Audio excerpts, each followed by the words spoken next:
Do you push yourself so hard that you're more tired when you wake up than when you go to bed? Do you struggle finding the energy to work throughout the day?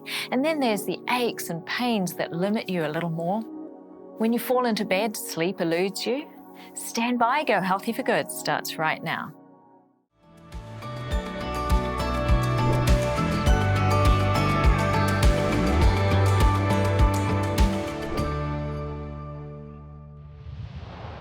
Hello and welcome to Go Healthy for Good.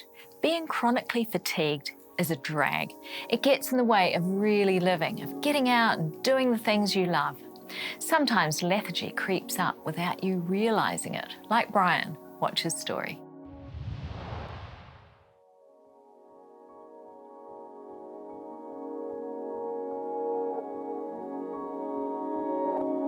I was working for a multinational company, Mars Corporation. We started the project up through Asia where we were changing all their systems. I spent basically 18 months in China, 18 months in Thailand, 18 months in Japan, a lot of travelling. As a result of travelling, my weight went out, my fitness went down, and I thought I was fine.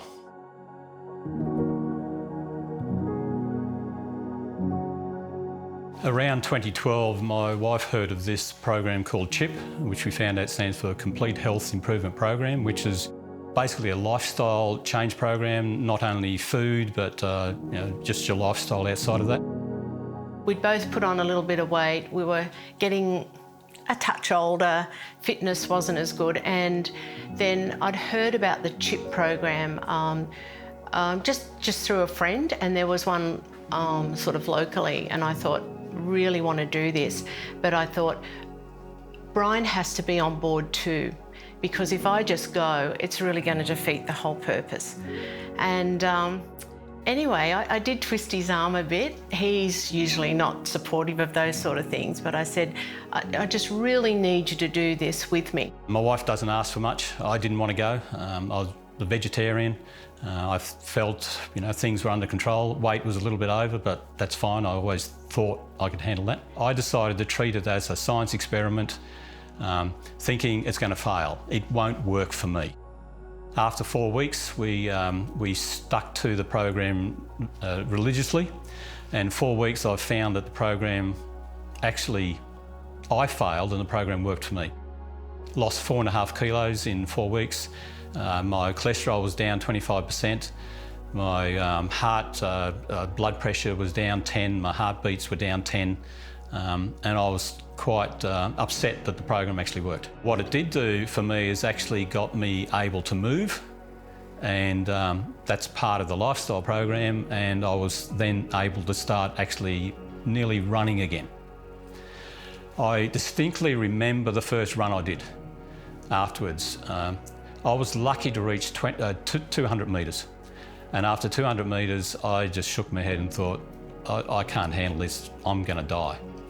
But we stuck with it, stuck with the program in our life, and I started to get moving again. Brian will share how much it has meant to get moving again.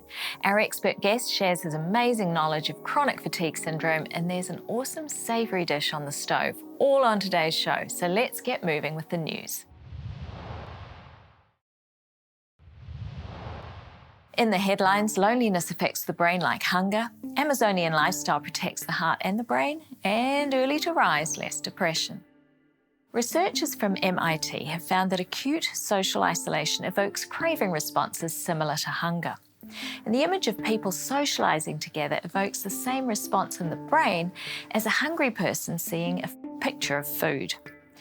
40 healthy, socially connected young adults underwent 10 hours of fasting from food or total social isolation, including no phone, social media, or email.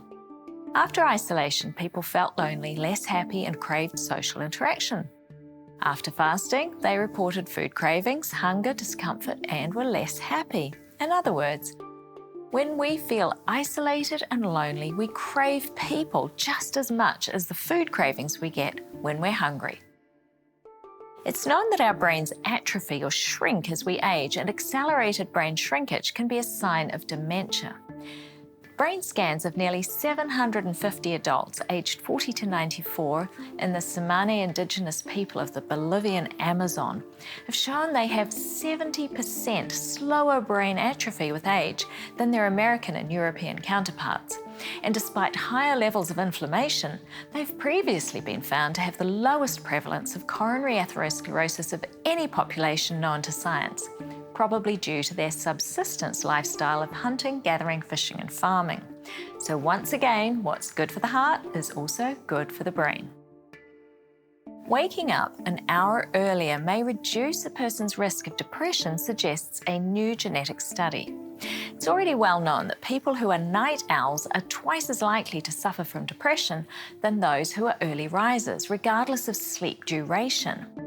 But because mood disorders can disrupt sleep, it's been hard to work out which came first.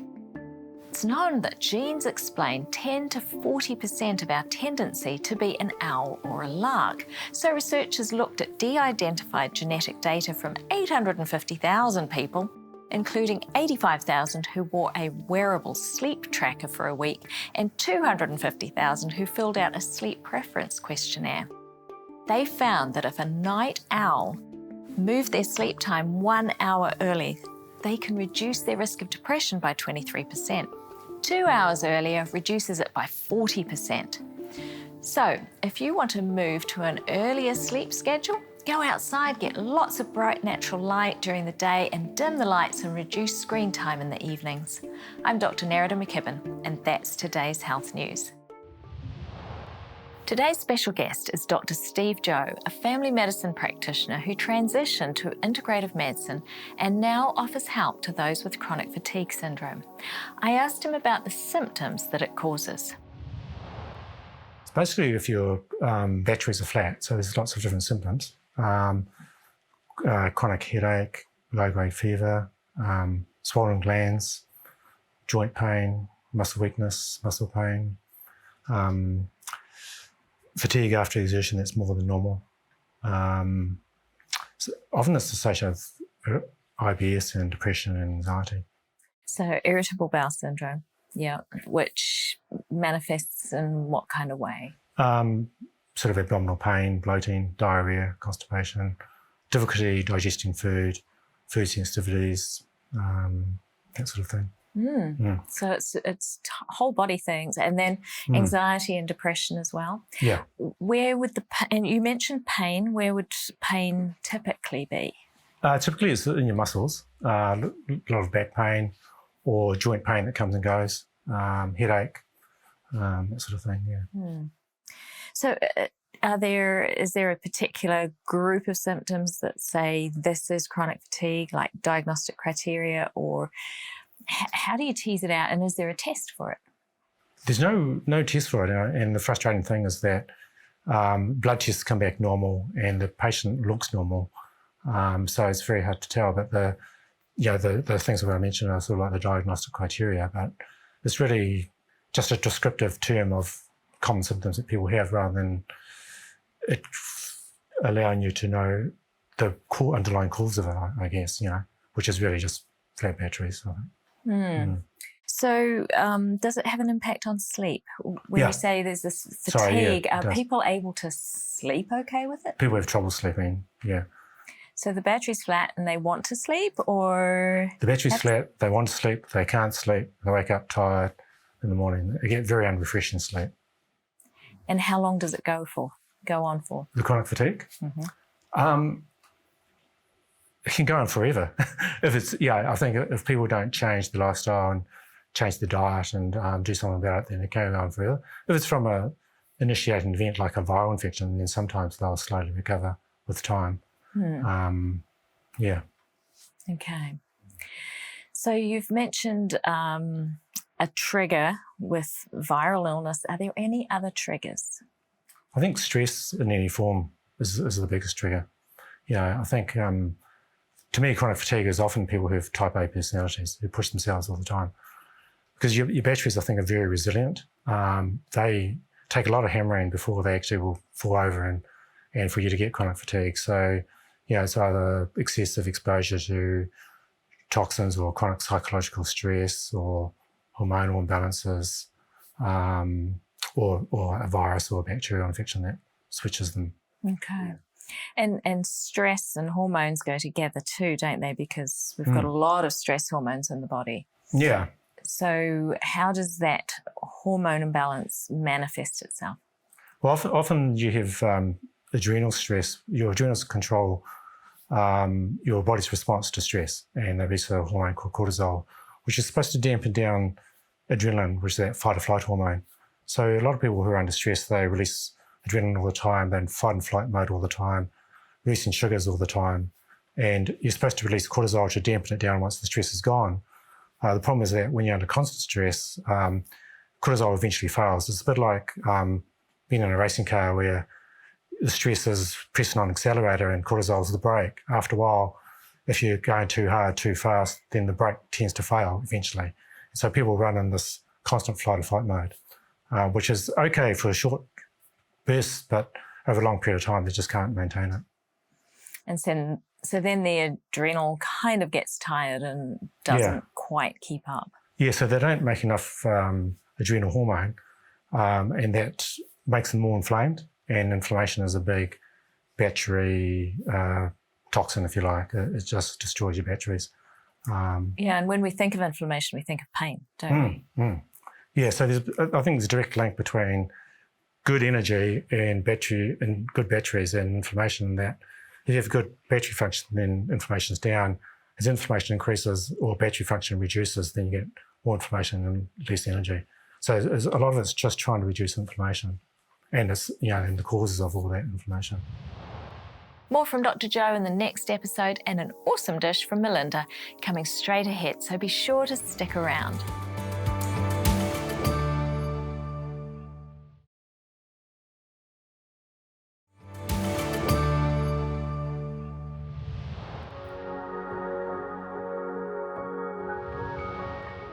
I want to show you how to make an amazingly easy risotto.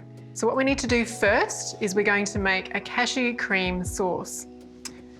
Need some water, some cashews. I've actually soaked these cashews, a little bit of Celtic salt, and some soy sauce, just to bump up the flavour. The soy sauce is just a really nice, strong flavour. Put the lid on and blend. We'll leave that for now, and let's move on to making our risotto. So you can do this in a regular fry pan. I'm just doing it in a large non-stick electric fry pan for today. First of all, we need some leek.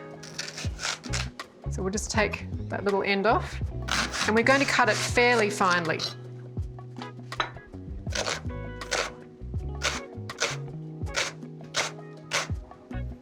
With a little bit of olive oil, extra virgin, cold pressed. It's the best one by far. And now we're going to put in our leeks.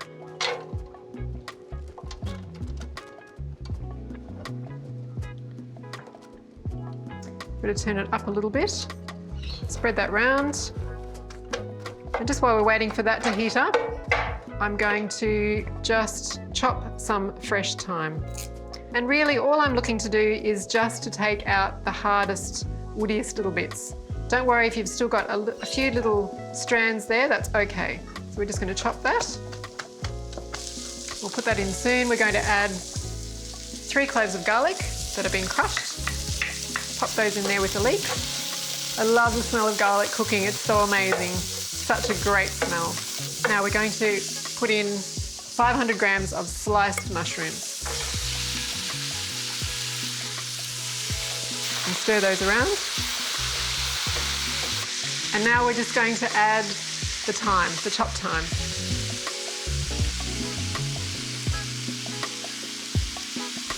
Stir it through.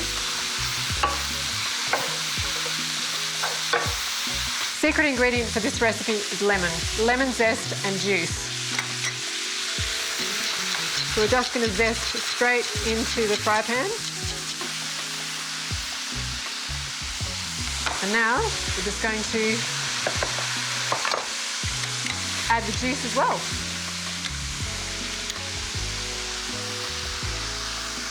Now all those juices will help the mushroom to cook down quickly, and we're going to put a lid on very soon.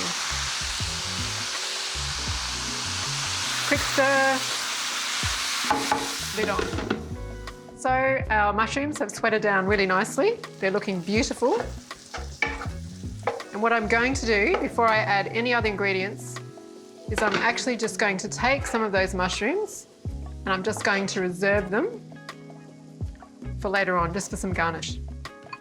Okay, so let's grab our white sauce. Lots of fibre and protein in there from our cashews.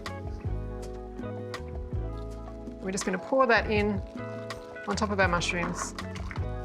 Okay, so we've got our cashew sauce in on top of there, and we're just going to stir that through. Cashews actually thicken really quickly with heat, so it did look rather watery before when we had it over in our blender, but once we get heat to it, it starts to thicken really beautifully, and it smells amazing. So we're going to add some steamed basmati rice, 2 cups of steamed basmati rice. So we just pour that in and stir it through. And once all of the rice is coated in the mushroom and leek sauce, we're finished. Done. How simple was that? Now all that's left to do is to grab a bowl, put some risotto in our bowl, a few of our reserved mushrooms, a little bit of lemon zest, and some thyme leaves. Done. That was pretty quick, very simple, and I promise you, people will love it and you will not be stressed out at all. It's a very easy recipe. Too much work and not enough play made Brian overweight and inactive till his wife asked if he would join her on a CHIP program. He was sure it wouldn't work for him, but it improved his vitals, his weight, his cholesterol. It also got him moving, and that's when things got serious. Watch.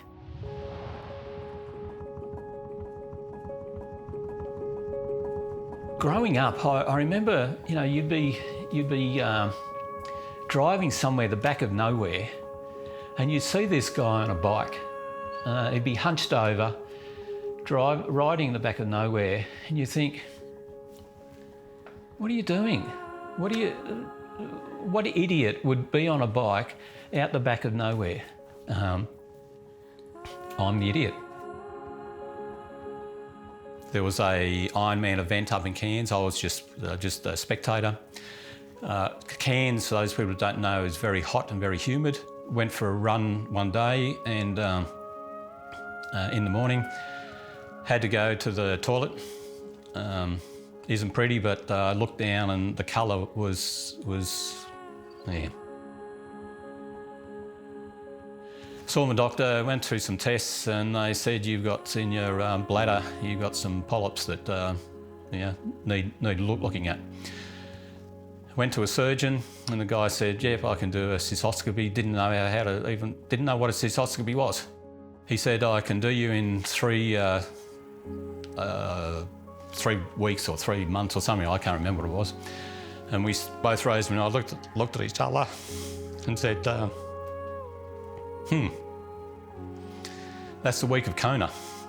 And we said, can it wait? And he said, why? And we said, we've got this big event. And he said, is it important? And in the triathlon world, if you get a Kona slot, you do not give it up. So I went into Kona thinking, this is, I'm going to be not that bad. You start 6 in the morning. It's a horrible race. Now that I've been there, the water is, you don't wear a wetsuit, so that's hopeless for me. It's as hot and humid. It's 38, 40 degrees with a humidity of probably 90-95%. You get on the bike and you're riding through lava fields. Midnight, the finishing chute is absolutely packed. You run down a chute, so it's a few metres wide, and it's usually lined with people who are, got their hands out, they've got flags out, they're yahooing and they're screaming and everything. I stopped hugged my wife, and you make the most of it then. You know, while I'm doing this for me, while I'm really the triathlon world, I'm racing, I'm doing it for myself. But I can't do it for myself, you know, it's my family who is part of it. So very emotional, especially Kona, go down and you have this guy saying, you know, calls your name out, you know, Brian Chandler, you are an Ironman.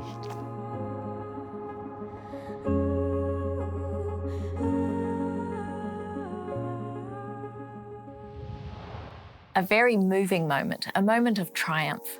Our guest today is Dr. Steve Joe, integrative medicine specialist and expert in treating chronic fatigue. I asked him if obesity and chronic fatigue are related. Well, with adrenal stress, because you're releasing adrenaline and burning sugars, and you're using sugar as a fuel source, you don't burn fat. So you tend to accumulate fat, which is, again, as you say, is inflammatory. But also, with the effects of cortisol, you reduce muscle mass. And you need good muscle mass to actually reduce inflammation as well, to control insulin levels and control blood sugars. So it's a sort of like a flow-on effect. Another effect of adrenaline is that you tend to breathe differently. In fight or flight mode, you tend to chest breathe. So you tend to breathe sort of at the upper limit of your capacity. So you're breathing in and out, rather than breathing in, breathing right out and exhaling, breathing in and out. So You're just breathing off like the top the of your top lungs? of your chest, yeah. And when you do that, you blow off too much carbon dioxide or waste gas, and you absorb oxygen, which you transport through your blood cells, through your red blood cells. But if you don't have carbon dioxide, you can't release that oxygen in your tissues, so they become relatively starved of oxygen. So do you need to learn how to breathe properly? Yeah. Right. You need to learn to exhale, to take time out. At a physical level too, yeah. Another effect of adrenaline is that to get ready for fight or flight mode, you get diversion of blood flow to your arms and legs, and that has to come from somewhere, and often comes from your gut. So if you don't get nutrition to your gut through inadequate blood flow, then that increases your risk of having gut issues. So it's all sort of connected. Wow. So and you mentioned irritable bowel syndrome, but are there any other gut effects or digestive issues with chronic fatigue?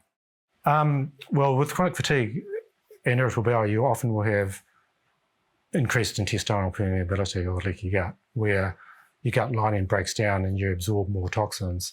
And toxins are a battery toxin, they destroy energy levels as well. But you also expose your immune system to lots of food particles that you may be sensitive to, especially gluten or dairy. And that sets off an inflammatory reaction as well. So you also, if you don't have enough nutrition to your gut, you don't make enough digestive enzymes. And if you don't do that, you don't break down protein. So people tend to go off protein and go onto a fairly high carb diet, which again is inflammatory. So you need to try and get them to have more protein and probably add digestive enzymes to help them break it down. So often you can use protein powders, mainly non-dairy protein powders, which are less allergenic and more absorbable as part of the treatment. So you've mentioned toxicity. What sort of toxins are common that someone with chronic fatigue really needs to be focused upon? Well, we've got detox mechanisms that are the same as when we were cavemen. So we haven't really adapted to man-made chemicals, and there's heaps of those around, especially plastics, with plastics making chemicals that mimic estrogen, but heavy metals, non-ionizing radiation like cell phones and Wi-Fi, that sort of stuff. I'm sure it has an impact, although it hasn't been conclusively proven. But toxic metals are in the environment; they don't degrade. So, for example, lead hasn't been in petrol since the 1980s, but you can still find it in house dust. And we absorb that and breathe it in. And that, affects our battery function. Another big one is, I think, which is becoming more common, is chronic inflammatory response syndrome from mold exposure, which creates widespread inflammation. And I think that's probably, at the moment, I've seen a lot of that as a cause of chronic fatigue. Yeah, because our houses are now so well insulated. We have double glazing on our windows. We really do keep that moisture in our in our homes, don't we? Yeah. And that really concentrates mould. And, our building materials are more porous, and so they're more likely to harbour mould, like gym board versus hardwood flooring and hardwood walls that we used to have. There's a lot more mould around than there used to be. And I think mould itself has become more virulent, so it's more of a problem than it used to be. So why does mould have toxins? What does it do that makes it toxic? Mould, you inhale mould and it goes into your gut and it produces these toxins, which is not too bad, but the problem is that your immune system doesn't know what to do with the toxins. So it creates a widespread inflammatory response. And it's that inflammatory response. So it just fights everything, including your body. Yeah. And it just really destroys your batteries. Yeah. So that can cause inflammation, which people talk about depression, anxiety, and chronic fatigue. That's more of a physical brain inflammation causing depression, anxiety. It's sort of almost like a physical depression brain function that causes people depression rather than psychological issues. Yeah. And is there also an association, thinking of the brain, is there an association between chronic fatigue and Alzheimer's or early dementia? Do we see that? You definitely do see it with chronic inflammatory response syndrome from mould. I guess because chronic fatigue is associated with inflammation, you would get more of that. Yeah. More after the break, so stay with us.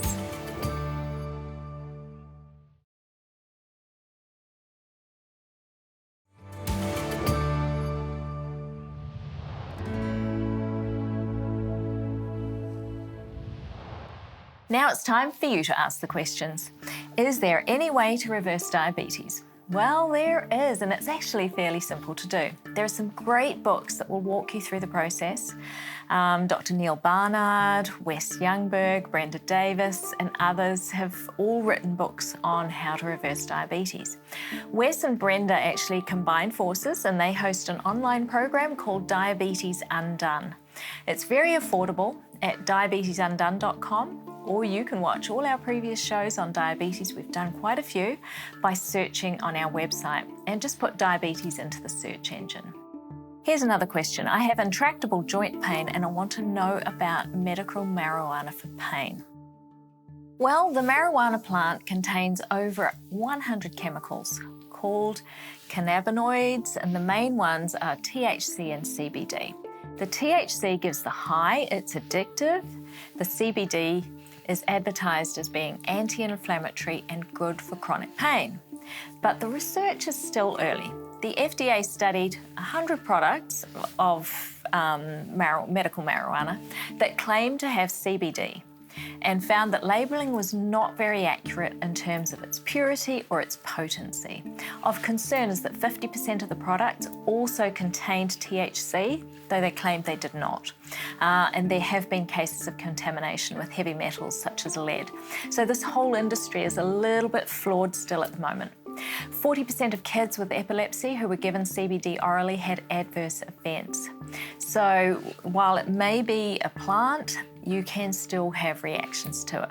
So if you decide to try it, make sure you have a product that has been independently tested for purity, potency, and safety. Don't use it as your only painkiller. Use it orally, don't inhale it because that's really hard on your lungs.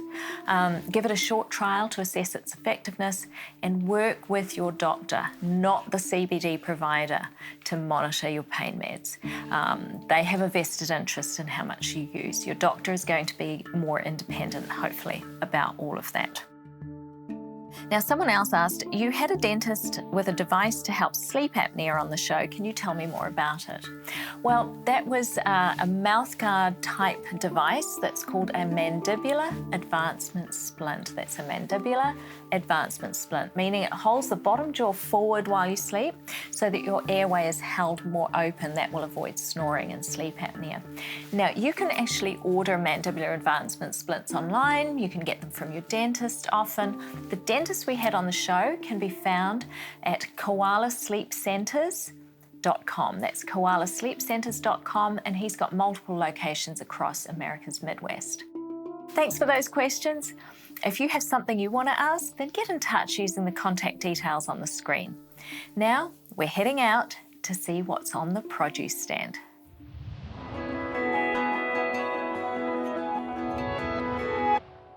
Broccoli is really just a mass of flower heads on a woody stalk, and it belongs to the cabbage family. It's been cultivated since Babylonian times, so perhaps King Nebuchadnezzar ordered broccoli to be served to the vegetarian Hebrews working in his court. Of all the brassicas, broccoli has the highest levels of the carotenoid compounds. It also contains multiple nutrients with potent anti-cancer properties, including one called sulforaphane. A high intake of broccoli has been found to protect against aggressive forms of prostate cancer. But take care how long you cook it, because boiling it reduces its anti-cancer potency. After just 10 minutes in the pot, 50% is lost. So perhaps you're better steaming, microwaving or stir-frying to preserve those powerful phytochemicals. Bon appetit! Today's expert is a general practitioner who now practices only integrative medicine. One of his interests is how mitochondria impact energy and how they're related to chronic fatigue. I asked Dr. Steve Joe to explain. Your mitochondria are like little batteries in our cells. So depending on what the cells do, there's a varying number of mitochondria. There might be like 400 in some cells and 1,000 in other cells. And they really power everything we do. So they allow us to detox, they allow us to make our gut work. Like we need a lot of energy to make our gut work. It's probably, apart from our brain, it's the most energy intensive issue to organ to work. Like you need a lot of energy to make stomach acid, for instance, to break down food. And every gut cells we produce every 5 days. So it's a very high energy thing to work. And that's why so many people with chronic fatigue have gut issues, because just don't have enough energy to make them, to make it work properly. So, all those things that impact on battery function, they destroy the batteries. And so instead of having maybe 1,000 batteries per cell, you might have 200 or 300. So there's no way that cell's going to work properly. And how do you restore them then? It's really looking at diet, like improving protein levels, definitely reducing sugar. We have so much sugar in our diet now compared to before. Like in the 1940s, we had 200 grams of extra sugar per year. Now we have about 23 kilograms of sugar per year. So it's a huge increase. And that really changes the bacterial balance in our gut and reduces inflammation. We need to look at stress hormones, at how people deal with stress psychologically, because hormonally, our body doesn't know the difference between a physical stress versus a psychological stress. We need to look at how people exercise, try and avoid high intensity exercise, because that really just blows out your batteries. And we need they can still exercise? Well, high intensity exercise tends to make you burn more sugar. And if you have adrenal issues, you tend to burn sugar at lower levels of intensity. So people might find that even going for a light jog is enough to make them burn sugar, which really flattens the batteries.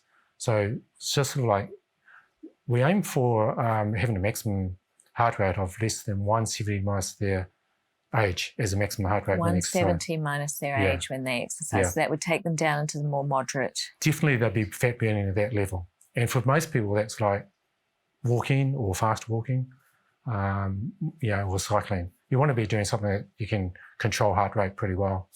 Yeah. And so if you do that, and that's the intensity, then you look at the duration. If you do that for long enough, again, that's a stress. So one way that you can tell how stressed your body is taking your pulse every morning before you get out of bed. Because if your body's under stress, you release adrenaline, which makes your heart rate go up. And if it's significant, it won't go down overnight, so it'll still be up.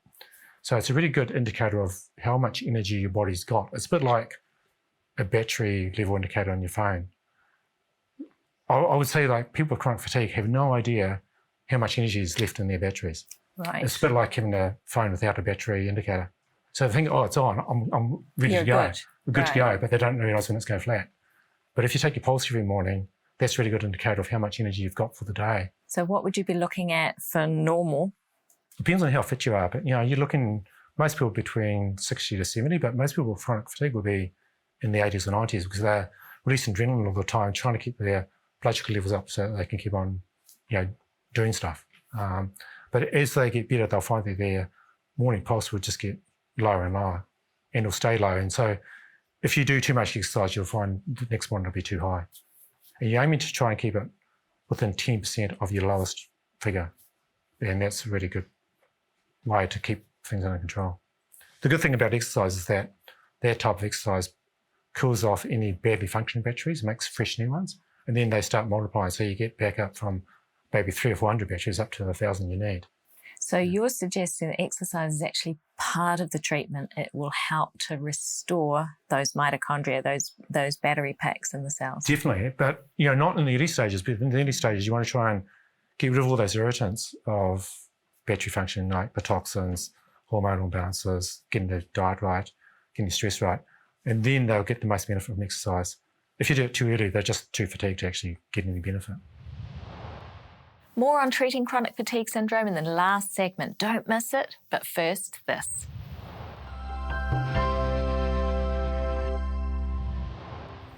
If you suffer the crippling problem of chronic fatigue, there are many power-filled Bible promises at your fingertips. There's a perfect one for you in Isaiah 40, verses 29 to 31. There it says, He gives power to the weak, and to those who have no might, He increases strength. Even the youths shall faint and be weary, and the young men shall utterly fall. But those who wait on the Lord shall renew their strength. They shall mount up with wings like eagles. They shall run and not be weary. They shall walk and not faint. God's promises are not just lovely poetry that sounds good. They come with power, and by faith we can claim these promises. God has a way of increasing energy and improving efficiency when we serve Him. So if you find yourself struggling with chronic fatigue, pray a promise like this every morning. Strive to follow healthful principles. Slowly increase your physical activity and see what God can do in you, for you, and through you.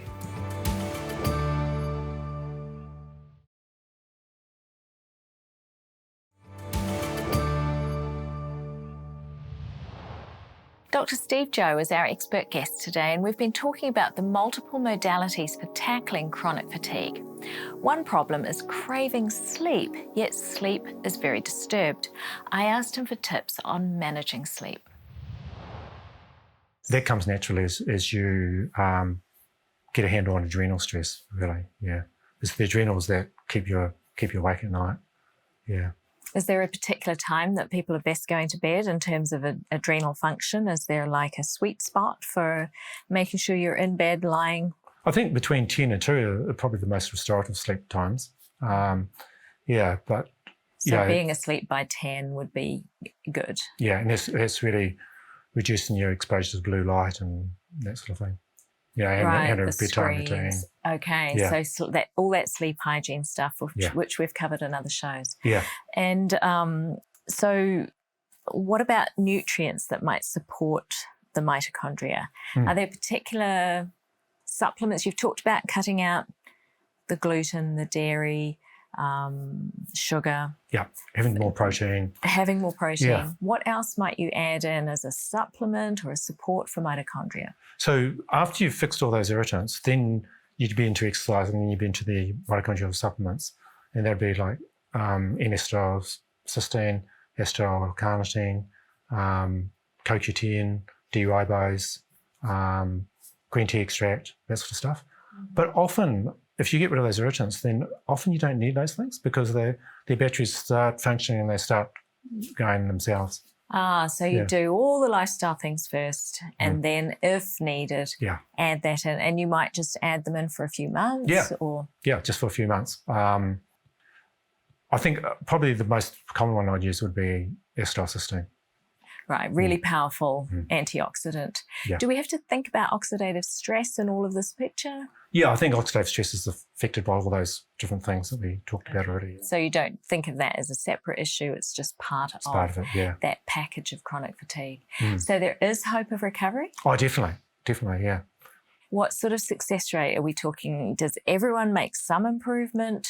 And how many could be restored to pre-chronic fatigue function again? I think that depends on how long they've had it for. Obviously, the longer they've had it, the more dysfunctional their mitochondria are, so the less of an impact you might have. But I think definitely if you've only had fatigue for a few years, then there definitely is hope for improvement. But it does need to have that holistic approach. You can't just treat the gut or treat the adrenals or treat toxins on their own. You have to sort of do it all at the same time. So they're all so interrelated. Steve, one thing we didn't talk about was sort of the stigma that's associated with chronic fatigue and that labelling. Yes, I think it's a big problem because most people think that it's a psychological issue when actually it's a very physical issue. And people look all right on the outside and, they go to events and they look normal and they appear to be normal, but their mates don't realise that they've spent 3 or 4 days getting ready by resting as much as they can and then after the event being in bed for 3 or 4 days trying to recover. So it is a big issue, Yeah, and they get labelled the malingerers or lazy. Yes. And that's kind of painful for someone who's a type A. It's very painful for someone who's type A, because lazy people don't get chronic fatigue. If they get tired, they'll go and rest. Right, whereas the type A is just keep on going. And they just keep on hammering the batteries and they eventually go flat, yeah. Brian was one of those type A's, hammering on in the corporate world, busy, flying all over Asia, not being active and putting on weight. Then his wife invited him to join her with the Complete Health Improvement Program, or CHIP, and he began to get his health back. He got a fright when a growth in the bladder caused blood in his urine, but by then he was competing for his first Ironman. Here he reflects. Watch. When I was, let us say, dragged along to CHIP, I thought life was fine. I always, I'm cynical of people who think they can help you. Right? Think they can, if you do this, this will happen. That's why I went into CHIP with nearly a scientific approach to prove it wrong. And then when I lost 4.5 kilos in 4 weeks, I thought I couldn't do this myself. He probably would have needed an emergency to wake up to saying, "Hey Brian, you need to do something." Whether that emergency would have been a heart attack that I may not have survived, and I think what probably would have happened is I probably would have broken something. And that broken wouldn't have been nice. I don't think I'd like to think about what life would have been like without CHIP. I probably would have survived, but that's probably all. I couldn't have done, in my 30s or my 20s, what I've done now. I would say no CHIP, no Ironman.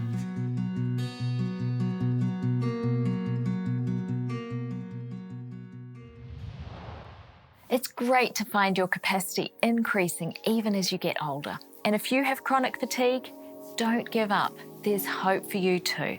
Thanks for joining us on Go Healthy for Good. I'll see you next time.